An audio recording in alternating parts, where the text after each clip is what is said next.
welcome to the 𝐸𝐚𝐢𝐥𝐲. I am your host, Christene Marie, and I'm so grateful that you're joining me here tonight.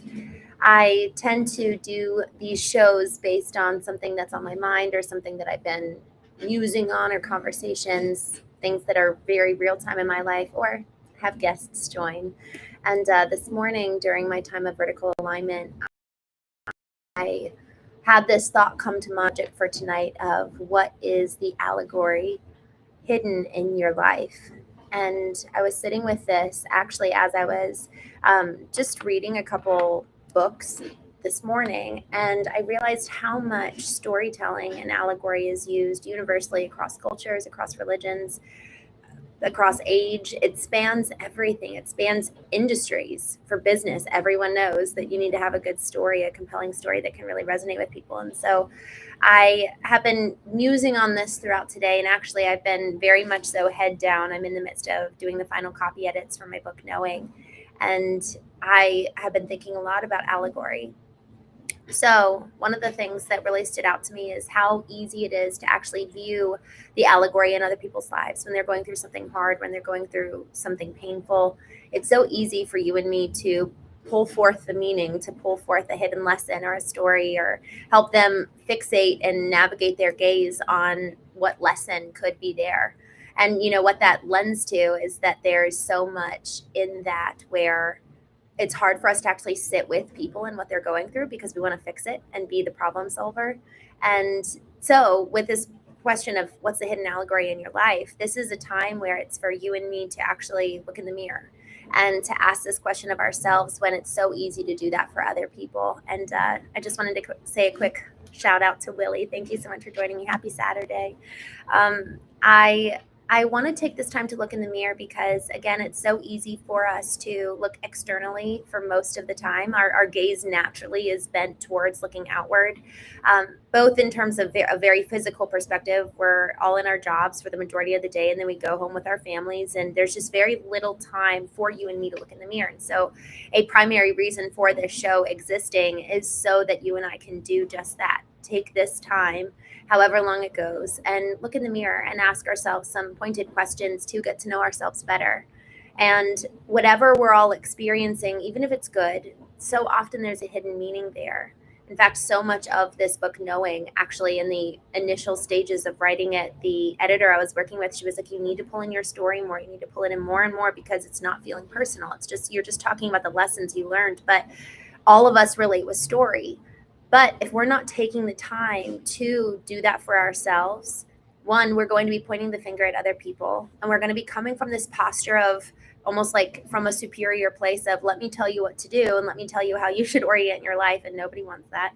And also we could be missing out on some really key moments for ourselves to learn and grow, and maybe even learn the lesson that we need to from this moment in time so that we can truly move forward and then learn something new rather than having to repeat the same experiences over and over and over again until we finally learn the lesson.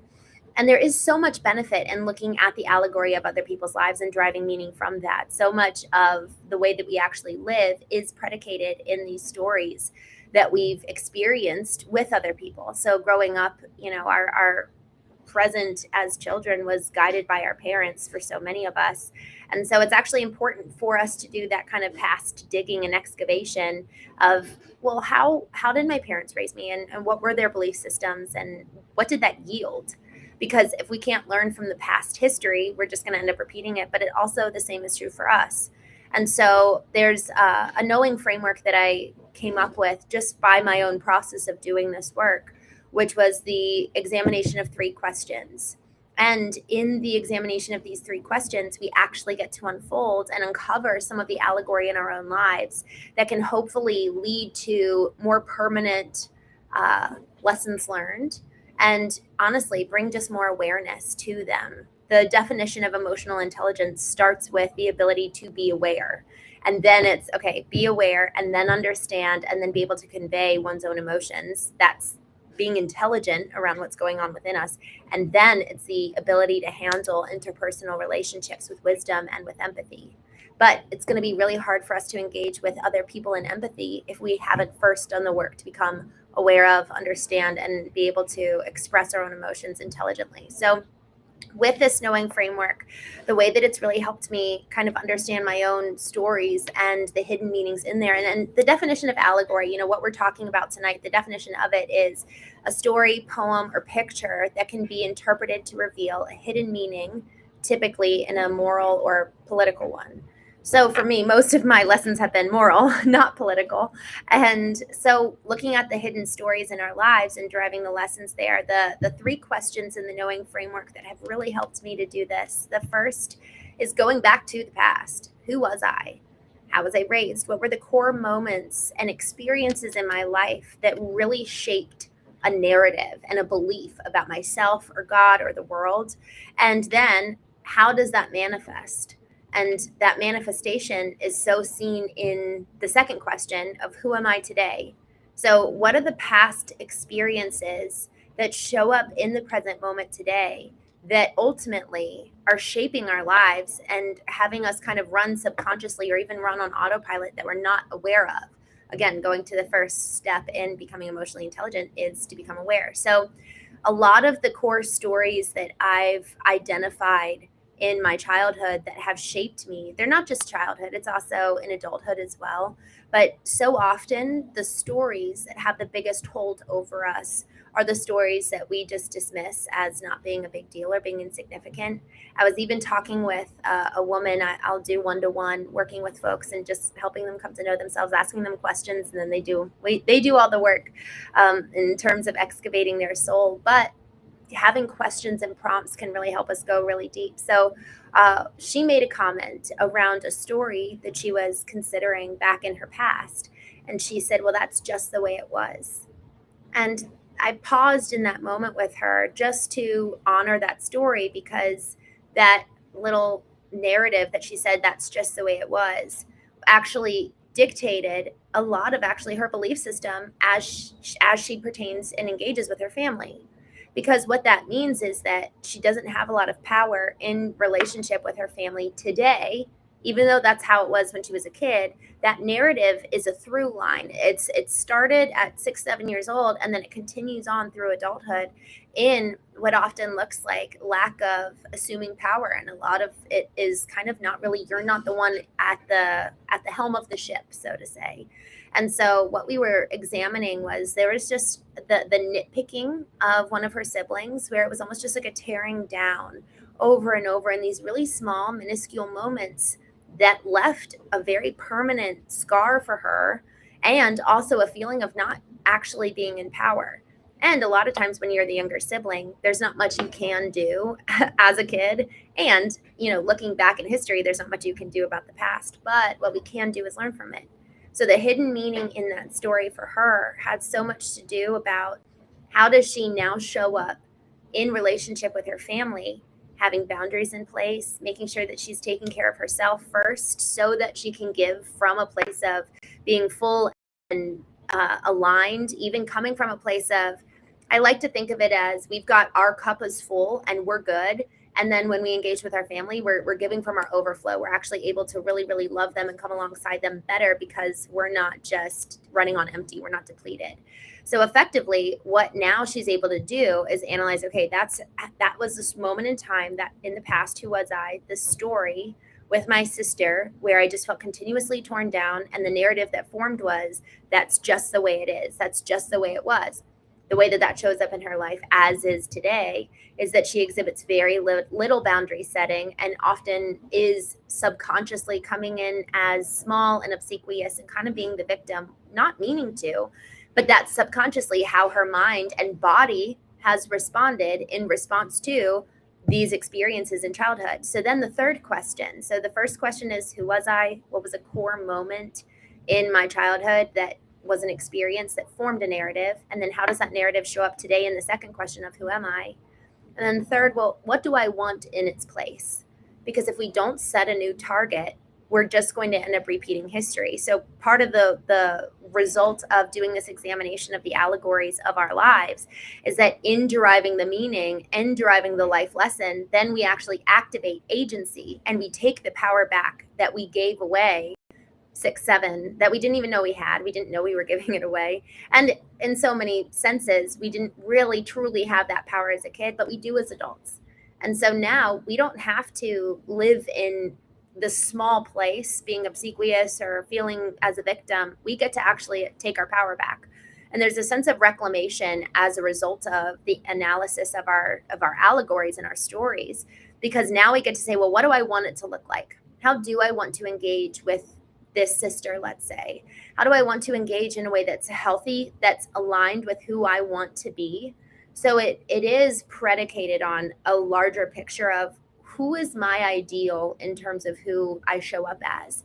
And it requires you and I to do this investigation of what are our values. I really love, I have a business or two. And so we look at vision statements and mission statements and where are we going and what are the key performance indicators that show us when we're heading in the right direction and also when we're heading in the wrong direction.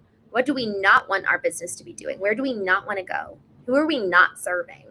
Those same questions really should be applied to our own lives so that we can live with intention. What is the vision for your life? What are your values and why? And a lot of times our values actually have to do with these allegories being unfolded and being discovered. So one for me, I actually had this narrative as a child that it's just me and God, and I'm fundamentally alone in the world. And that was the narrative that formed. And the narratives don't necessarily make logical sense, but they make emotional sense for us as kids with how our lives were unfolding at the time. But without bringing into the conversation both logic and emotion, we're never really going to be able to live integrated. And when I say live integrated, it's meaning that like our right brain and our left brain are both online. We are honoring both of them, and then we're choosing how then do we want to live moving forward. When we have moments in our lives where our future is ripped out from under us. My sister's husband was killed when she was 26 years old, and she had a 3-week-old baby girl. That's a moment in time that is completely outside of our control. We can't do anything about that, but we can ask the question. This is where we get to assume the power of choice. How then will I live? How then will I take the next step? What's the next best choice given these horrific circumstances? And then once we can kind of come along in that vein of let me activate my logic and my emotion, because if we're not engaging intelligently, emotionally, this is why intelligence is assigned to emotions. It's not just intellectual intelligence and then emotional feeling. There's emotional intelligence because 50% of us are emotions. So if we don't know how to be intelligent around that part of our body, so many of us are walking around as half-baked kids, unprocessed from a lot of those moments in time that were really painful for us. And so when we have these moments of ourselves where we all of a sudden are like, wow, where did that come from? Or with other people and they're like, where did that come from? It's so often because that emotion is lying dormant and it's hidden within us. And so if we learn to be intelligent about what's going on inside of us, we're not caught off guard and we're able to live with intention to then answer that question of how do I want to live? So it's creating values and a structure for our life that honors both parts of the human being rather than just acknowledging one that's higher value than another. But our culture has done that in a lot of ways. Western culture has deemed importance and given value and honor to the intellect in so many ways.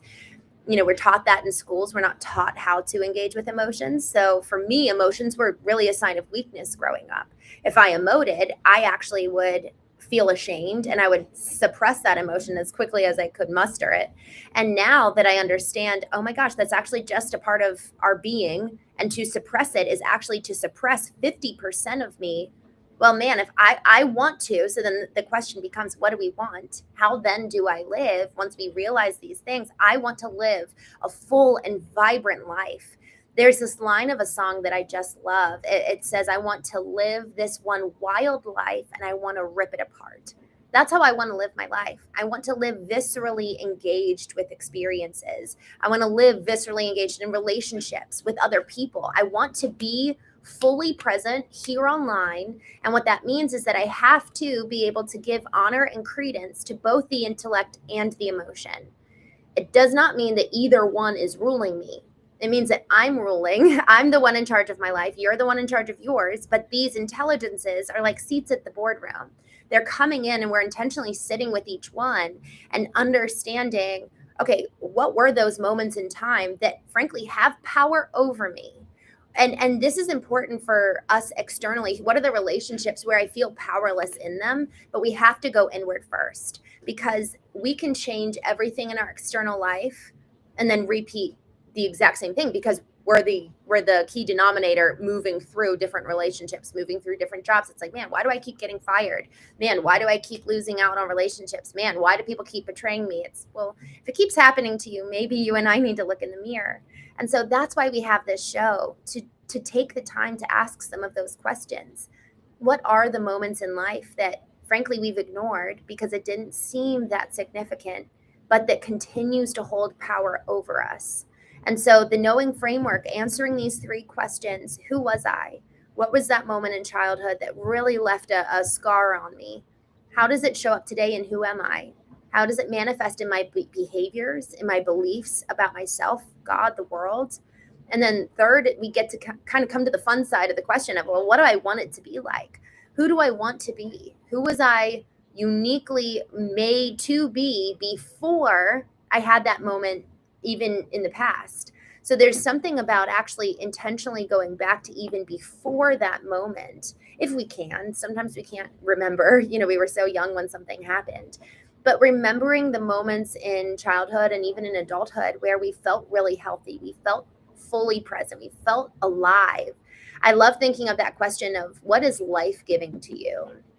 And sometimes it doesn't make sense. For me, I don't know why. I love acting. I really don't know what it is, but I loved being on stage. I loved being in commercials, and I was in a little Hallmark type Christmas movie, and that was so life-giving. I actually left a message for my sisters on Snapchat a couple years ago after I got off set, and I was like, I feel like I've been hooked up to an IV. I don't know what it is, but there's something that's just, I feel restored. There's something about that that's so important for us to realize, because otherwise it's going to be so easy to live on like our cup is depleting day by day. And then when we're not full, when we're not filled with life, that's when we tend to get triggered and tend to get activated so much more easy, because we're not replenishing. We're not putting back into our cup, and then we're giving from a half cup. We're not actually able to give from our overflow. So that question of what's life-giving for you is so important for us to consider. What are those things that genuinely bring you joy? And then why are we not pursuing them? I went for a walk this evening, and I like going on walks without my phone or any inputs, no music, no podcast, and just actually giving myself time to think, because that's where I think of it as the information processing system for my computer programmers out there. Every process, there's the inputs that come in, and then the information processing, and then outputs. It's like putting in a prompt into ChatGPT, and then we get the output. But if we're never giving space for us to actually do the processing, and we're constantly getting inputs, it's like our processing system gets jammed. And then we wonder why our inputs are scattered and fragmented and inconsistent. It's because we're not really taking time to give ourselves moments to really process all that we're receiving, because we're receiving so much information all the time. It's really wild. Someone actually said this to me. I was on a plane, and I can't remember who the woman was, but it was so profound what she said.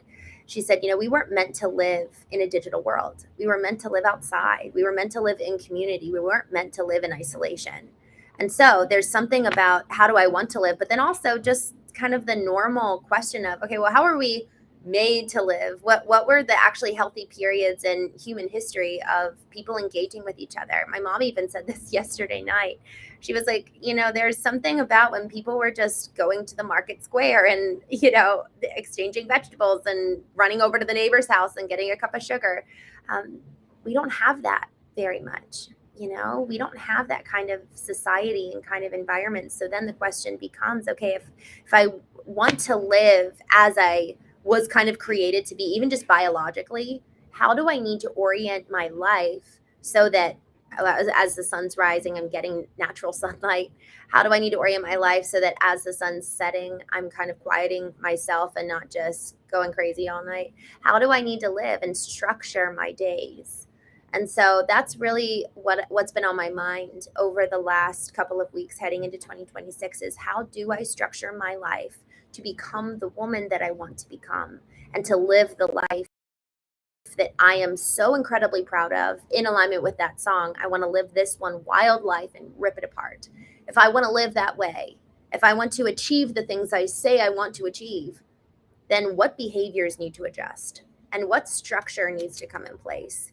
So on my walk tonight, I just put an alarm on my phone every day at 5 p.m. That's when I'm going to answer text messages.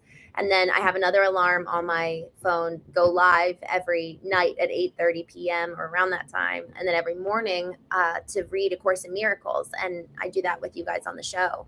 So there's these little structures. And actually, a dear friend of mine called it containers of time. And he's like, if you just create the container, then if you've blocked off your calendar, then you can kind of get creative in that container. Maybe every day you're doing the same thing. Maybe some days it's just a time for you. Maybe sometimes you're going to visit people. Maybe it's time to do a project. But if we create, like thinking of life in terms of containers of time rather than a regimented schedule, I think that that's actually going to give us the flexibility and freedom to really honor those sacred times. You know, there's something in childhood development that's really, really critical to a child's nurture and the literal cognitive development in their brain, and it's autonomy.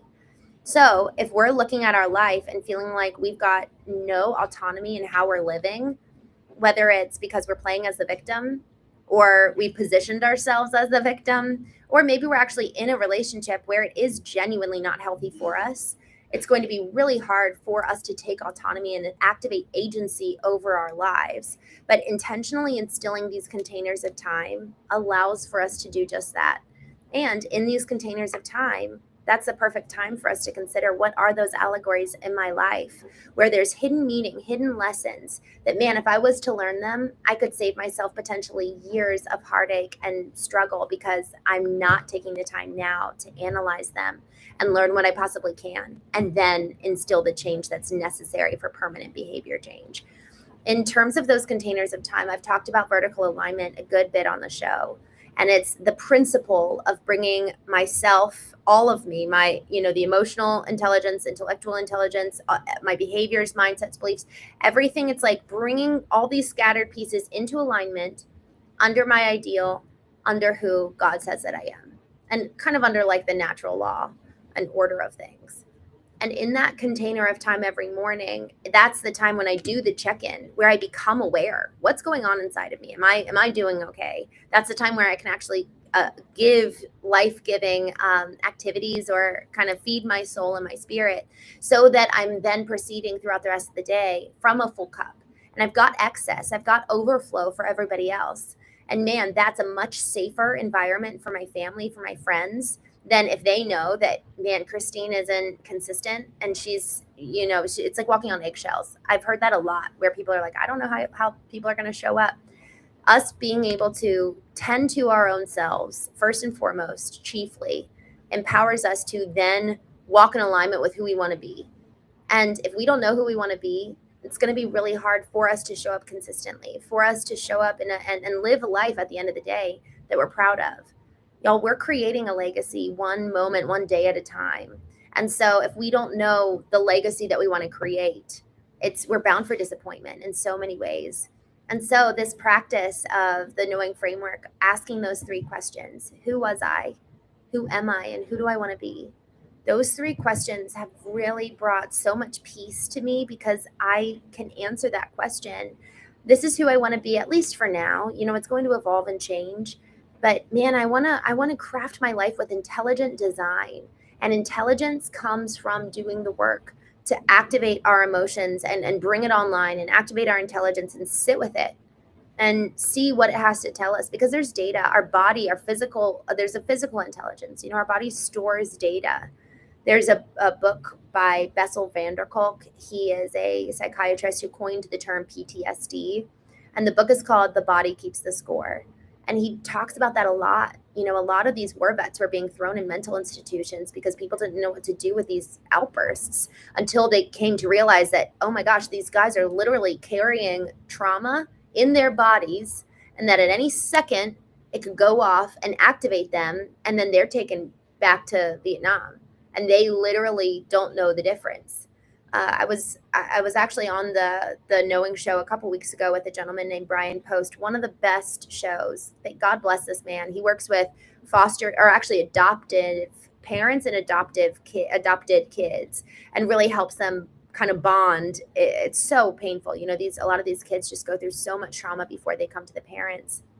And what he was saying is that one of the best practices that you and I can do in a stressful environment, when our physical body is remembering things and that takes the helm of the ship, one of the best things we can do is actually to slow our breath and actually intentionally breathe.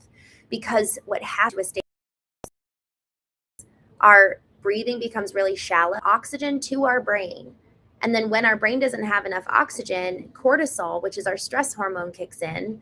And then now, not just our physical body is in stress, but now our brain is in stress. And now the brain can't think clearly. And what's wild is that in that process, it actually cuts off short-term memory. So we don't even remember what's going on here and now. We're literally living in the past. Like, our brain is living in the past in that moment. And so this is where it's so important to have just those little containers of time, but then also practices in the moment of just doing deep breaths. You know, and I was doing some theater in high school. My drama teacher would say, you know, put your hands on your stomach, and it's like a balloon. So if your fingers are laced like this on your stomach, just below your belly button, that's your diaphragm. And when you inhale, that diaphragm should expand like a balloon. Your fingers should actually part like this when you breathe in. It like goes out, and then when you exhale, it comes back. So instead of doing the breathing up from where our shoulders are, it's actually our stomach is expanding. And that's a deep breath. And that deep breathing, it only takes a couple to really kind of bring our oxygen back to our brain so that we can start thinking critically again. And that doesn't mean we're not going to be still upset. But what that means is that now our intellect, our IQ is back online. Because when our body goes into stress, different intelligences shut off for different reasons. And just because we become intelligent about one or the other, that never means that we give that control over us. So our IQ should never be the ones at the helm of the ship, because relationships are really emotionally driven. So if we're in a relationship and the person is just being logical, and you're upset about something, that's a combustible moment that's probably going to happen. And then the other person, on the other hand, if they're just being emotion, that's adding to the problem and probably causing a lot of the problem too. So both parties need to be able to activate their EQ and their IQ and become intelligent about what's going on inside of me. Then once I know what's going on inside of me, once I'm aware, I can understand it and convey it. Then I can be empathetic with you and your experience. But until we learn how to sit with our own experience, we're not able to do that for others. So with that, y'all, thank you so much for joining me tonight on the Knowing Show. I hope you have a wonderful night, and I will see you tomorrow morning as we go through lesson 11 in A Course in Miracles.